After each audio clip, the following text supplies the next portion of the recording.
Hi everyone, welcome to the Needlebug, and my name is Karen.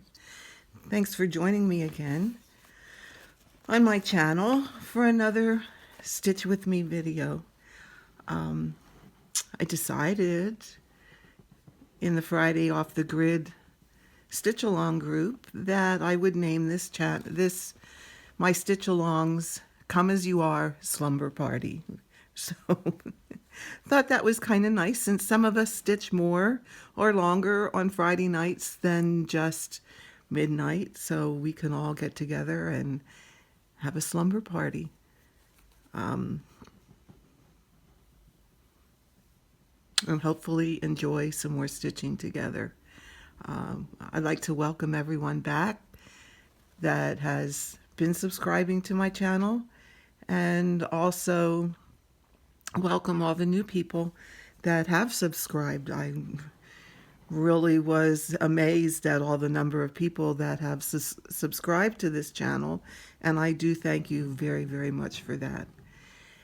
And I also want to say thank you especially to Letitia, for the Crafty Curator, for encouraging me so much to make these videos. It was really, really nice, and all the rest of the people in the Off the Grid group that have been so complimentary, that it just makes me feel good, and it helps me to want to do more videos. And I just want you to all know that I really, really do appreciate that. Now, before I get too far into stitching and talking about what I really had planned for this video, I just wanted to mention that a lot of people have expressed interest in Hardanger embroidery. Many, many years ago, I had studied with the National Needle Arts Association back in the years when I had my shop, which was let me think again, back in the early 80s, because my daughter was, well, maybe it was mid 80s, because my daughter was just little, and it allowed me to be home at that point in time. But I had taken classes with them and had gone to some weekend classes. One was in San Mateo, California. The other was in Lansing, Michigan.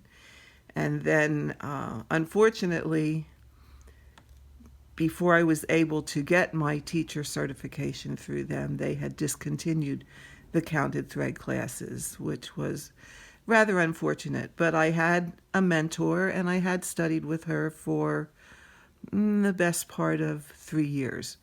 And that was in, wow, all kinds of counted techniques. It was cross stitch, it was Hardanger, it was pulled thread. Any embroidery technique that can be done with a needle is what I studied.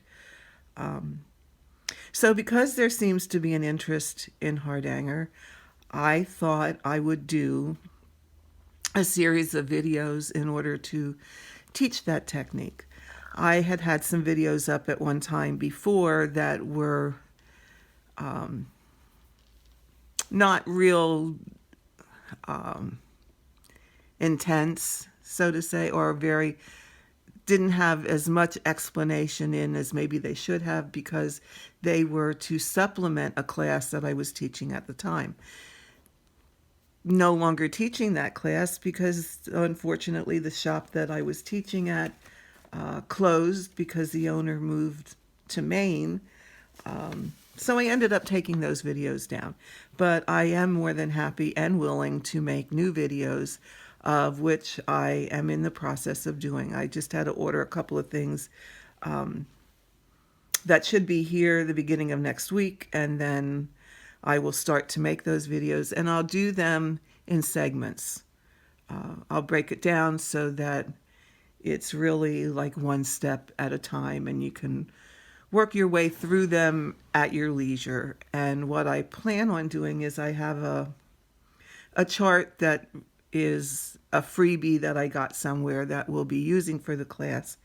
And if people are interested in that, they can just send me a message and I will send them a copy of the chart that they would need. But once I start them, I'll explain all of that a little bit further. But I did want you all to know that that is going to be coming. It's going to take a little bit to get together, so please be a little patient with me, but I do plan on having them up within the next, say, month or so, or at least having the beginning ones up and then being able to work on the others and add them as we go along. So anybody that's interested, please let me know, and I'll get the chart out to people, and we can get that started. So, that being said, what I wanted to talk about today, while we stitch, and here I'm sitting gabbing and not even stitching, is Letitia had asked if I would talk a little bit about reproduction samplers. For those of you that do know me, you probably already know that I've done, wow, quite a few reproduction samplers. As I said, once I had taken classes with TNNA, I really got stuck in the world of Hardanger for quite a long time. And that was pretty much all I did. I did pieces for myself. I did some commissioned pieces. I made quite a few as gifts. In fact, I'm thinking about entering one of my pieces in the Woodlawn Needlework Show, which is coming up in March. In fact, entries have to be in within the next 2 or 3 weeks. So my friend and I are going to take a trip to Virginia to another friend and get them dropped off so that we can get our pieces dropped off so that we can get them entered into Woodlawn.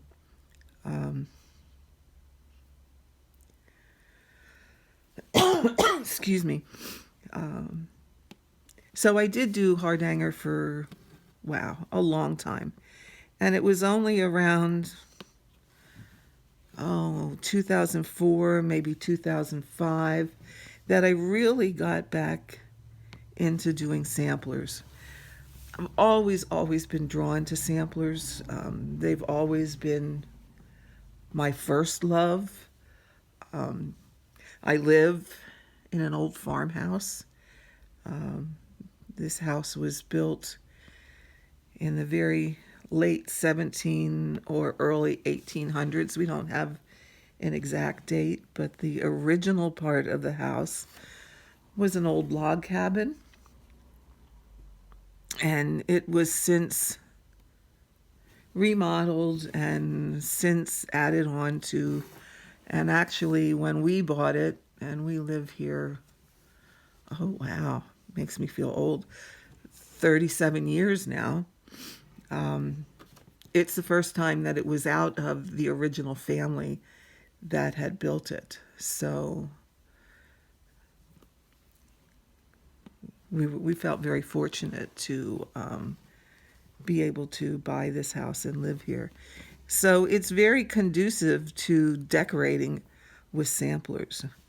So in about, I said 2004, 2005, somewhere in there, I really got into stitching samplers, and most of all, reproduction samplers.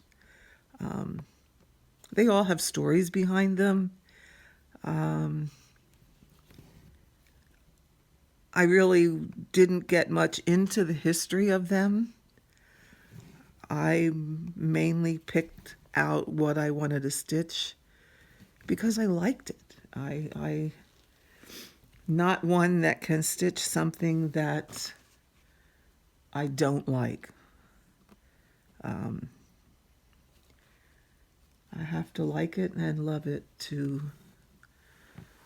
be able to stitch it. And I think we're all like that. You're more apt to feel gung-ho about it and want to finish it and want to stitch it if it's something you love.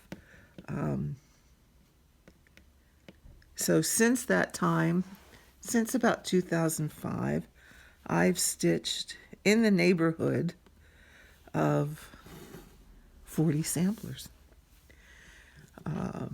Most of them hang in my living room and dining room. Right now, I'm in my sun porch,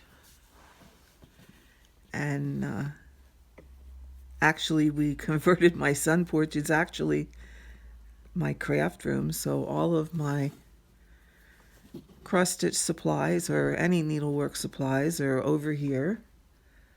Pardon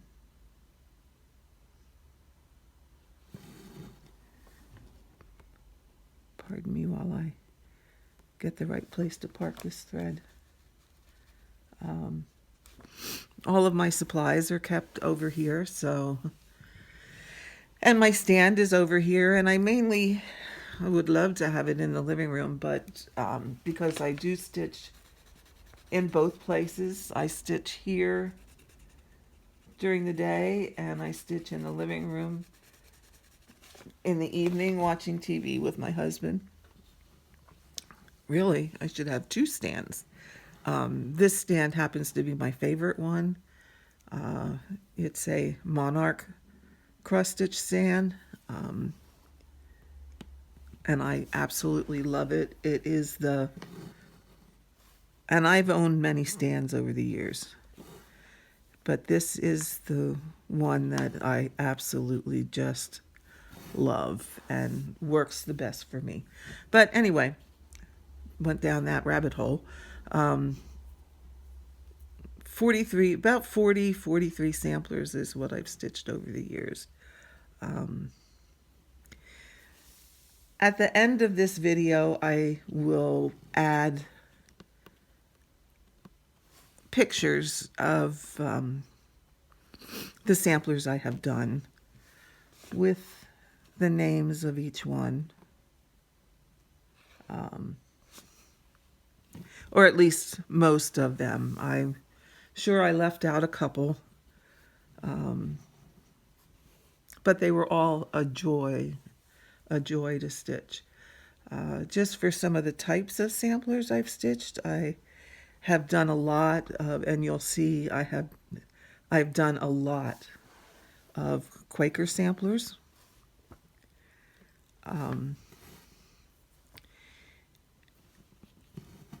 Some of the first samplers I got were from European cross stitch. Not European cross stitch, European reproduction samplers in Germany, from Sabine.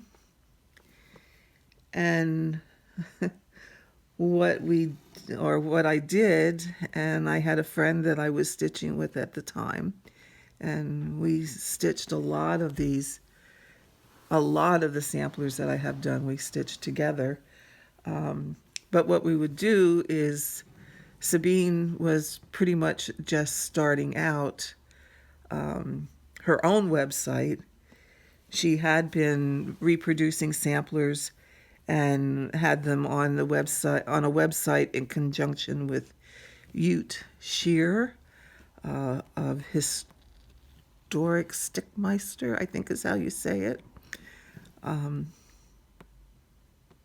And Sabine was venturing out on her own at the time, so she needed to build her website. So what we did was we stitched samplers, and when we were done with them, well, when we finished stitching them, we would send the photo to Sabine, and then she would post that on her website as the stitched model for that particular piece. So if you go to European Reproduction Samplers, I think the website is samplers-berlin.com, and you look through her samplers that she has posted there, and then look down at pictures of finished pieces. You're going to see a lot of them that are mine. I was rather honored at one point in time. She always does the textile show in Berlin. She does that every year, where she's there as a vendor and selling her pieces. Not her pieces, I'm sorry, her charts. And I had done one of her samplers called Mettee. It's Mettee, which is a huge Verladen sampler, which is Verladen is an area in Germany, and they had a particular style of samplers. I think Long Dog also has a Verladen sampler in their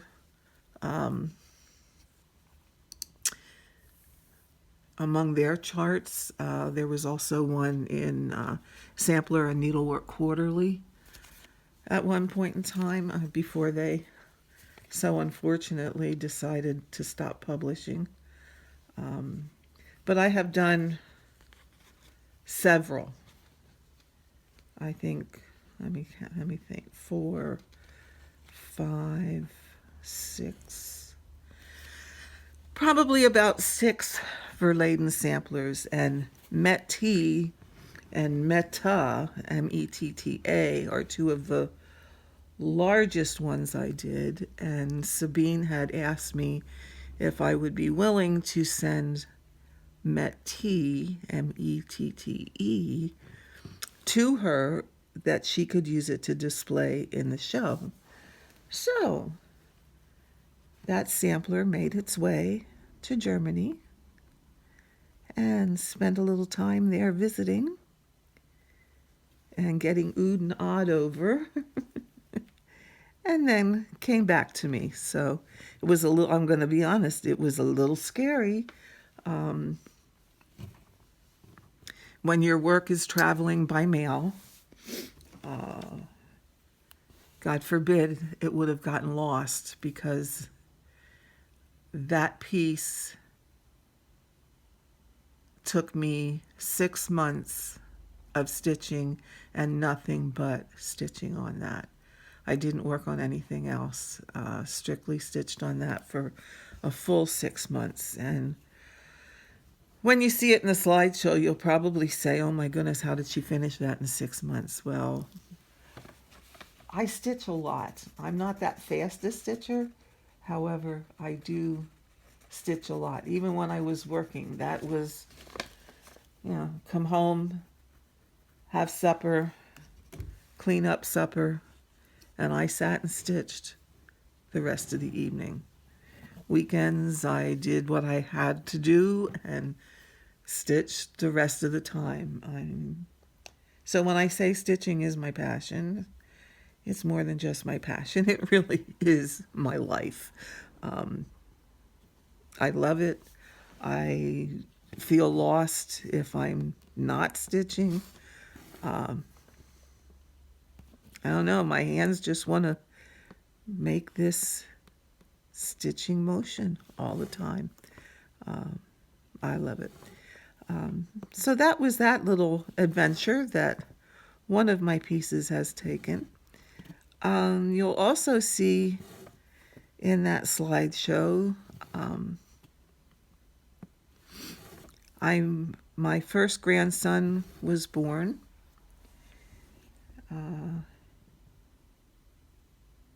He's 4 years old right now. and I wanted to make him a sampler. Now, I call it a birth sampler, and in a sense it is, but in a bigger sense it is family history. Again, you'll see that in the slideshow, and I have it marked that it's Abram's sampler, and it was a design from, gosh, I should have wrote it down. I can't remember the name of the chart I used, but what I did is it's a long band sampler, and on the right side at the bottom, that was turned sideways to the rest of the sampler and had all kinds of stuff stitched in there that way. And what I did was omitted that and put in his name and his birthday. And then I charted out and added his parents, their birthdays, and the date they were married, and both sets of grandparents, their birthdays, and the dates they were married. So, yes, it's his birth sampler, but it's also a reference of his immediate family history, and I hope it gets carried down through the years and passed along.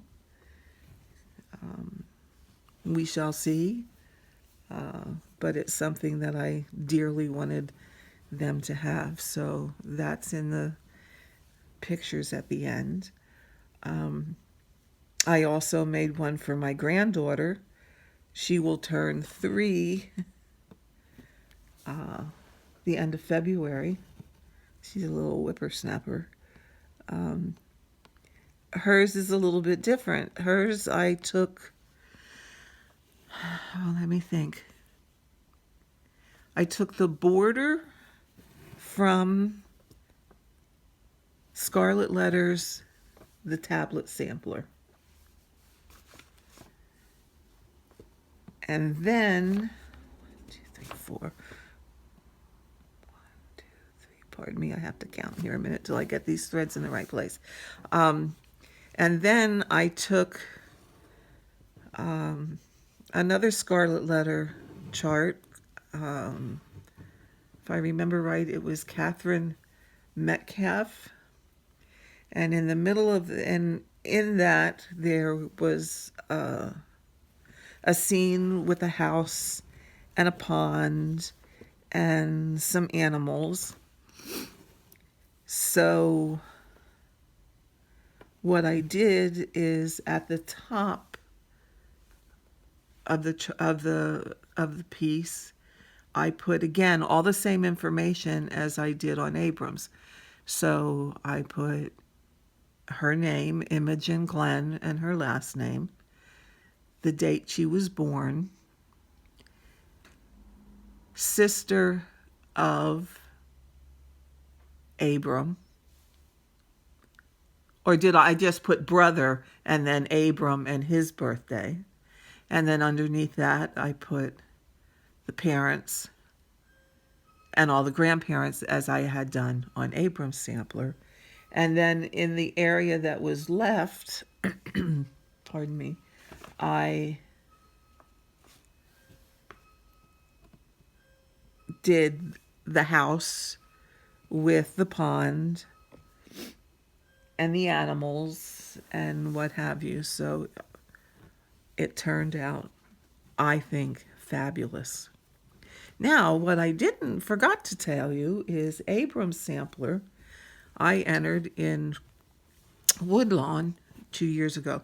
And for those of you that don't know, Woodlawn is a very prestigious needlework show that's held in Alexandria, Virginia.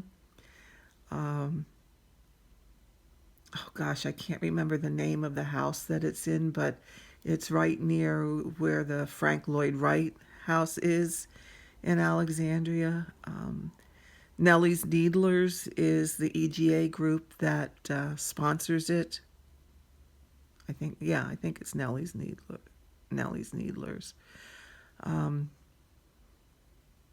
But it's very well known here among stitchers on the East Coast, and I think it's actually known all over, but a lot of stitchers here and afar uh, take pieces in and have it entered. It is not a juried show, however, it is a judged show. And the year that I entered Abrams Sampler, I actually was awarded a second place in traditional samplers, of which I am very, very proud of. I never thought that I would win anything, but to come home with a second place was, did my heart so much good. It was, I couldn't believe it. I was so proud of that. And it's a great, if I must say so, it's a great sampler, and it was stitched. They don't look at what the design is. They really do judge you and judge you and award you on your stitching abilities. So it looks at technique, it looks at neatness, it looks at the consistency of your stitches. They really do look at the craftsmanship. It doesn't matter what the design is, but they look at how well it's executed. So again, I was just extremely honored to win a second place in traditional samplers. Did my heart very, very good.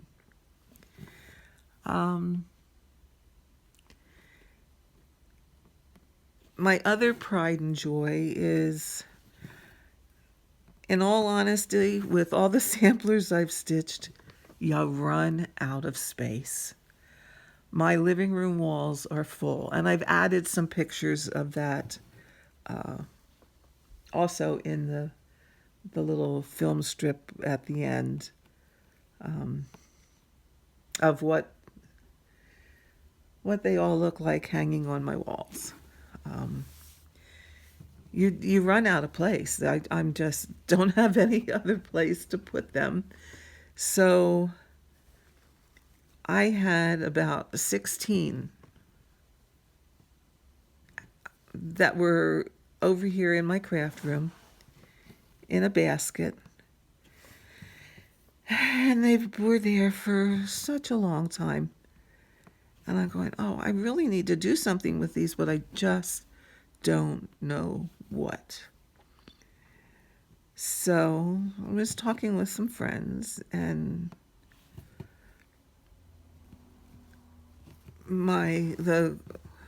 one of my very best stitching buddies that I stitch with on a regular basis, her sister-in-law does memory quilts. So I decided I would ask her if she would make the pieces I had in this basket that were just kind of lonely in a basket, hiding and not being enjoyed, if she would make them into a quilt for me. So my friend was going to visit her sister-in-law, so I sent them along. 1, 2, 3, 4. 2, 3, 4. I sent them along with her to Illinois, and she made them into a quilt for me. And then the next time Barb went to Illinois, well, actually, it was Barb's husband went to Illinois to visit his sister.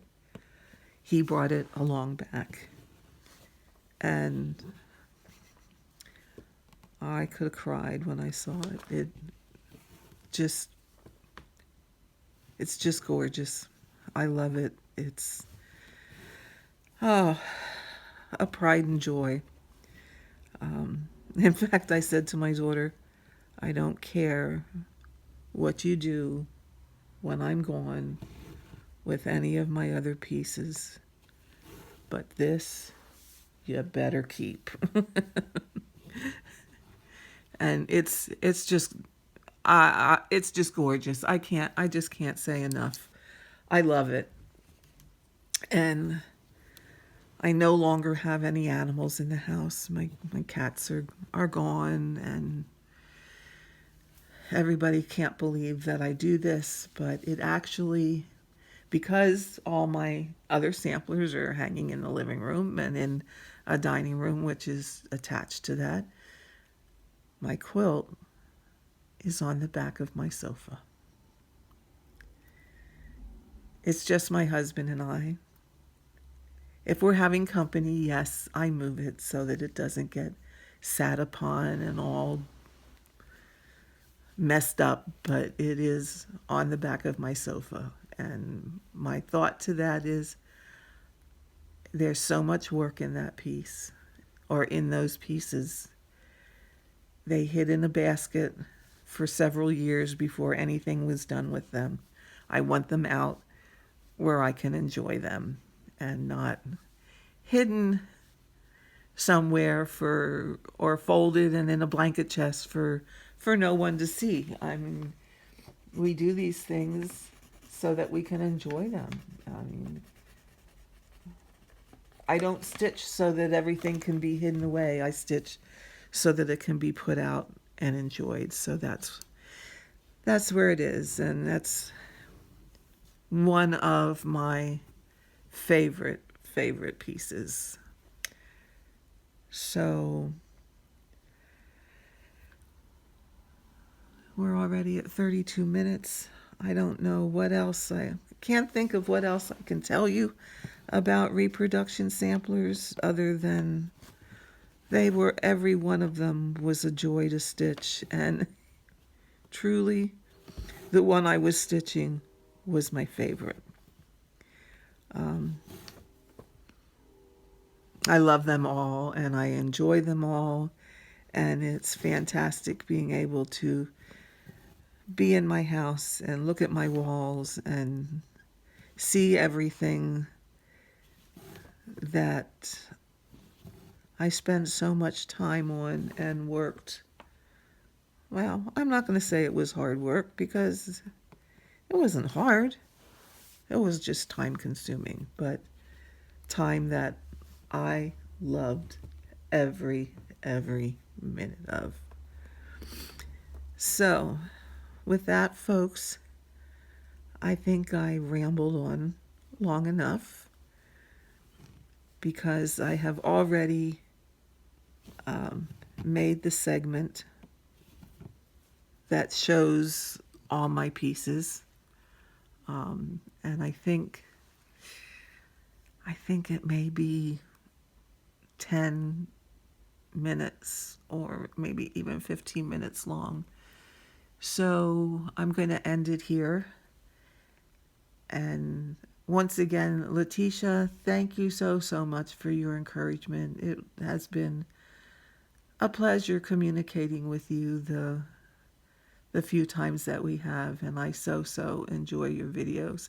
And there are so many others that I just look forward to watching every week. Carolyn, yours are great. I hate to miss them. Gerald, same thing. I hate to miss them, and I'm probably missing people, but all you guys from Off the Grid that are doing Stitch With Me videos, I just so look forward to them every week. So I hope that I'm making videos that you guys will also look forward to. And please, if you have questions about samplers or you have questions about stitching, please leave a comment and I will be more than happy to try and answer what I can. And if I don't know, I'll find out for you. I love sharing my knowledge. Always loved teaching needlework. So please, questions, just don't hesitate. We're all here to help one another and learn from one another and enjoy each other's company. So with that, my friends, have a great week, weekend, stitch all the things, and most of all, find your joy.